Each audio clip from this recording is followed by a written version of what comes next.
कर्मों के फल से ही मिलती है शनिदेव की सच्ची कृपा।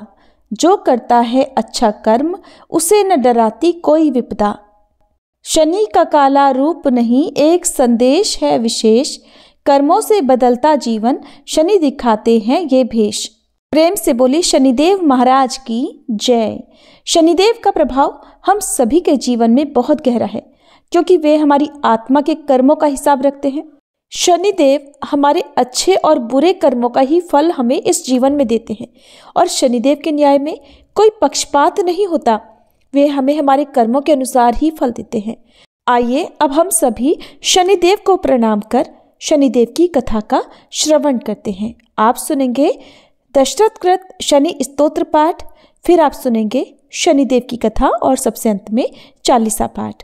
जिनके शरीर का वर्ण कृष्ण नील तथा भगवान शंकर के समान है, उन शनिदेव को नमस्कार है।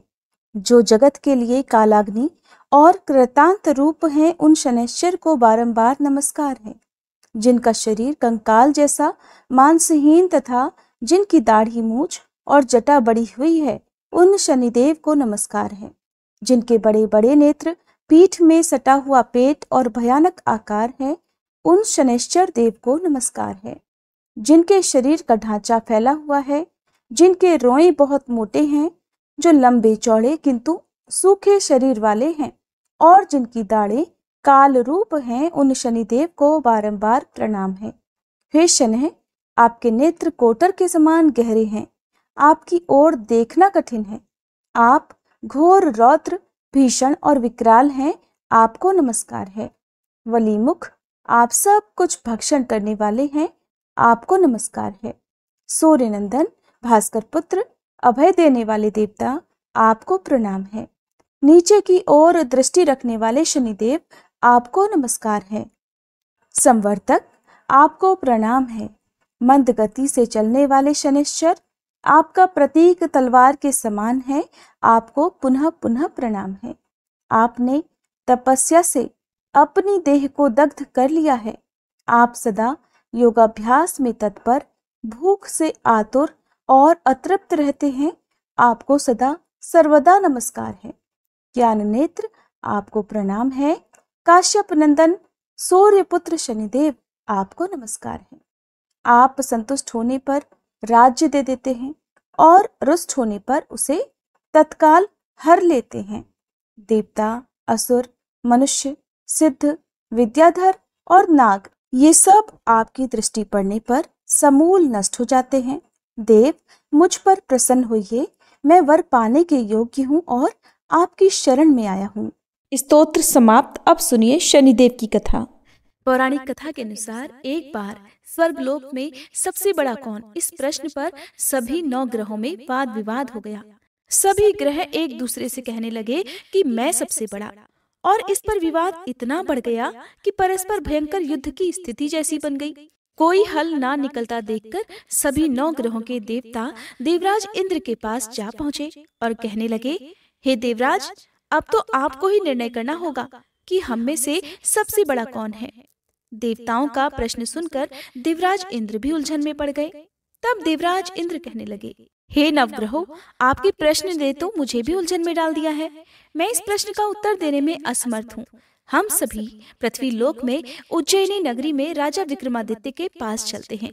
इस प्रकार देवराज सहित सभी 9 ग्रहों के देवता उज्जैनी नगरी में जा पहुँचे।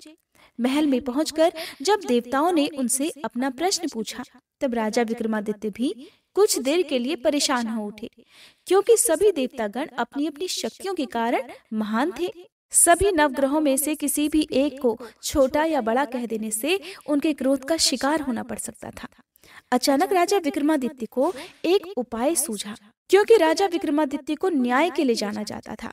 इसलिए उन्होंने न्याय करने के लिए विभिन्न धातुओं अर्थात स्वर्ण, रजत, कांसा, ताम्र, शीशा, रांगा, जस्ता, अभ्रक और लोहे के 9 आसन बनवाए।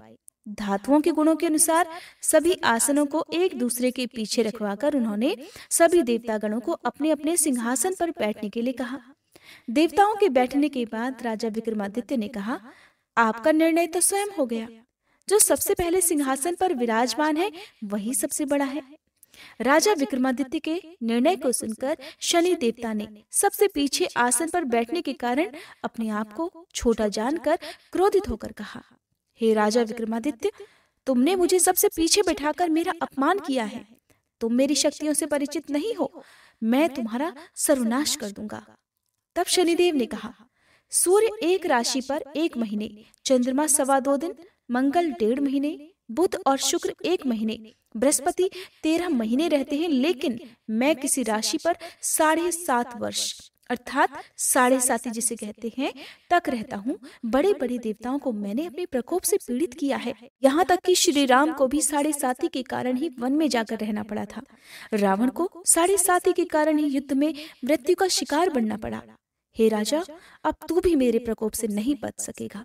इसके बाद अन्य ग्रहों के देवता तो बड़ी प्रसन्नता के साथ वहां से चले गए, परंतु शनिदेव बड़े क्रोध के साथ वहां से विदा हुए। राजा विक्रमादित्य पहले की तरह ही न्याय करते रहे। उनके राज्य में सभी स्त्री पुरुष बड़े आनंद से अपना जीवन यापन कर रहे थे।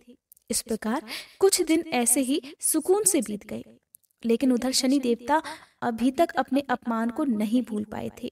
राजा विक्रमादित्य से बदला लेने के लिए एक दिन शनिदेव ने घोड़े के व्यापारी का रूप धारण किया और बहुत से घोड़ों के साथ उज्जैनी नगरी में जा पहुंचे। राजा विक्रमादित्य ने अपने राज्य में किसी घोड़े के व्यापारी के आने का समाचार सुना, तो उन्होंने भी अपने अश्वपाल को कुछ घोड़े खरीदने के लिए भेज दिया, क्योंकि राजा को घोड़े पालने का भी शौक था। अब घोड़े तो बहुत कीमती थे। अश्वपाल ने जब वापस लौटकर इस बारे में राजा विक्रमादित्य को बताया, तो राजा ने स्वयं आकर एक सुंदर और शक्तिशाली घोड़े को पसंद कर लिया। घोड़े की चाल देखने के लिए राजा उस घोड़े पर सवार हुए, तो वो घोड़ा तो बिजली की गति से दौड़ पड़ा। तेजी से दौड़ता हुआ घोड़ा राजा को दूर एक जंगल में ले गया और फिर वहां राजा को गिराकर जंगल में कहीं गायब हो गया। अब राजा अपने नगर को लौटने के लिए जंगल में ही भटकने लगा, लेकिन उन्हें लौटने का कोई रास्ता ही नहीं मिला। भटकते भटकते जंगल में इस प्रकार राजा को जोर से भूख प्यास लगने लगी। काफी दूर तक भटकने के बाद आखिरकार राजा को एक चरवाहा मिला। राजा ने उससे पानी मांगा। पानी पीकर राजा ने उस चरवाहे को अपनी अंगूठी दे दी। फिर उससे रास्ता पूछकर वो जंगल से निकलकर पास के ही एक नगर में जा पहुंचा। अब राजा विक्रमादित्य ने एक सेठ की दुकान पर बैठकर कुछ देर तक तो आराम किया। उस सेठ से राजा ने बातचीत की। राजा के बारे में पूछा तो राजा ने बताया कि मैं उज्जैनी नगरी से आया हूँ। राजा की कुछ देर दुकान पर बैठने से अब सेठ जी को बहुत बिक्री हुई। सेठ जी ने राजा को बड़ा भाग्यवान समझा कि इन्हीं के कारण आज मेरी दुकान में सबसे ज्यादा बिक्री हुई है, तो उन्होंने खुश होकर राजा को अपने घर पर भोजन के लिए आमंत्रित कर दिया और उन्हें अपने घर ले गए। सेठ के घर में सोने का एक हार खूंटी पर लटका हुआ था। राजा को उस कमरे में छोड़कर सेठ कुछ देर के लिए बाहर चला गया। तभी एक आश्चर्यजनक घटना घटी। राजा विक्रमादित्य के देखते ही देखते सोने के उस हार को खूंटी ने निगल लिया।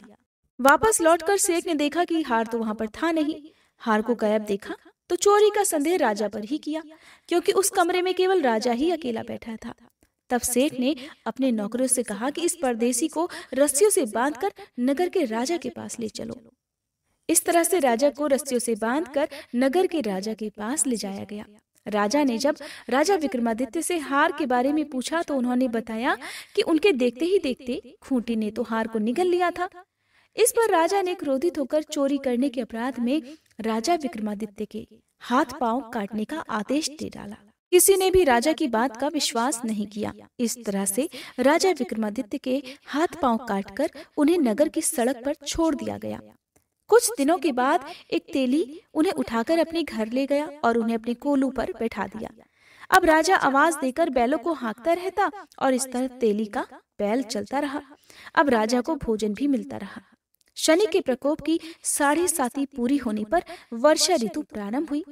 अब एक दिन राजा विक्रमादित्य एक रात को मेघ मल्हार गा रहे थे कि तभी नगर के राजा की लड़की राजकुमारी मोहिनी रथ पर सवार होकर उस तेली के घर के पास से गुजरी। जब उसने मेघ मल्हार सुना तो उसे बड़ा अच्छा लगा। दासी को भेजकर गाने वाले को बुला लाने के लिए कहा।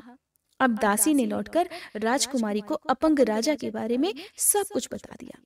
राजकुमारी उसके मेघ मल्हार से बहुत मोहित हुई। अतः उसने सब कुछ जानकर भी अपंग राजा से विवाह करने का निश्चय कर लिया। राजकुमारी ने अपने माता पिता से जब यह बात कही कि वो एक अपंग से विवाह करना चाहती है तो वे हैरान रह गए। रानी ने मोहिनी को समझाया, बेटी, तेरे भाग्य में तो किसी राजा की रानी होना लिखा है, फिर तू उस अपंग से विवाह करके अपने पांव पर कुल्हाड़ी क्यों मार रही है?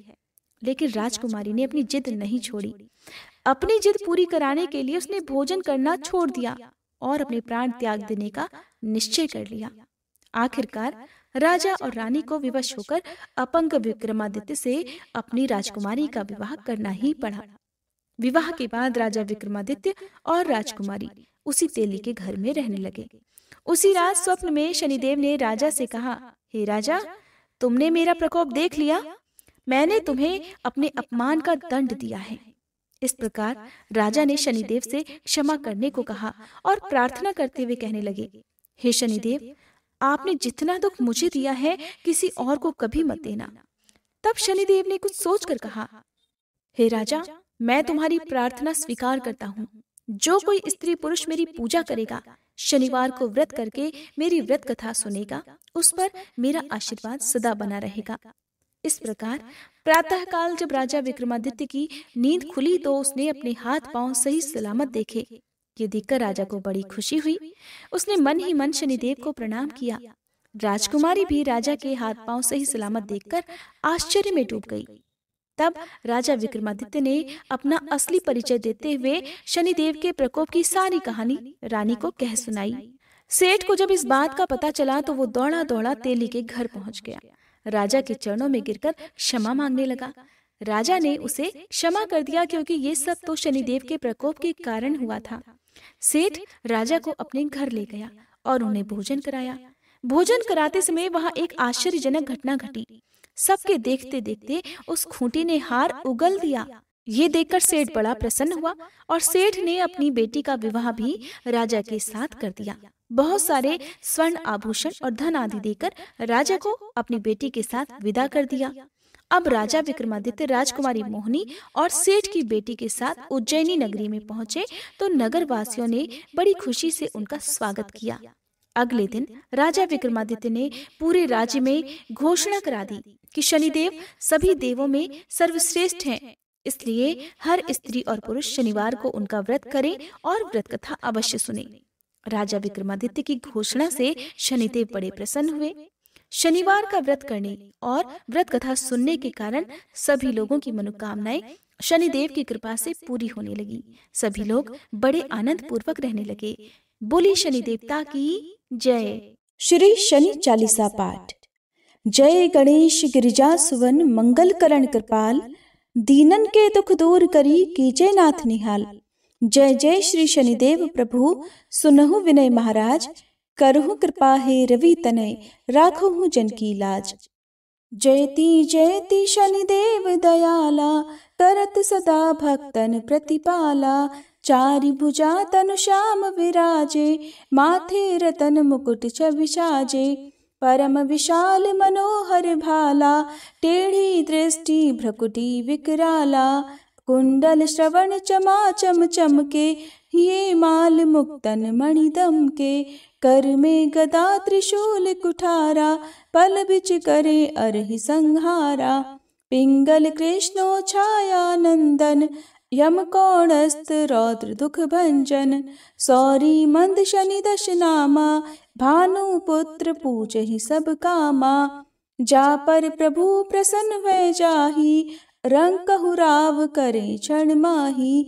पर्वत हूँ तृण होई निहारत, तृण हूँ को पर्वत कर डारत।